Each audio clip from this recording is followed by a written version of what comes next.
एक आदमी ने एक खूबसूरत लड़की से शादी की। वह उससे बहुत प्यार करता था। एक दिन उस लड़की को चर्म रोग हो गया। धीरे धीरे वह अपनी खूबसूरती खोने लगी। हुआ यूं कि एक दिन उसका पति टूर पर निकल गया।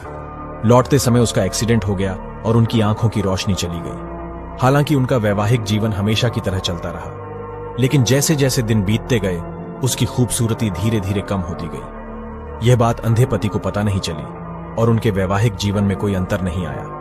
वह उससे प्यार करता रहा और वह भी उससे बहुत प्यार करती थी। एक दिन वह लड़की मर गई। उसकी मृत्यु से लड़के को बहुत दुख हुआ। उसने उसका अंतिम संस्कार पूरा कर दिया और वह शहर छोड़ना चाहता था। पीछे से एक आदमी ने आवाज दी और कहा, अब तुम अकेले कैसे चल पाओगे? इतने दिनों तक तुम्हारी पत्नी तुम्हारी सहायता करती रही। उसने उत्तर दिया, मैं अंधा नहीं हूं। मैं अंधे होने का नाटक इसलिए कर रहा था क्योंकि अगर उसे पता होता कि मैं उसका बदसूरत शरीर देख सकता हूं तो इससे उसे उसकी बीमारी से ज्यादा दुख होता। इसलिए मैंने अंधा होने का नाटक किया। वह बहुत अच्छी पत्नी थी। मैं तो सिर्फ उसे खुश रखना चाहता था।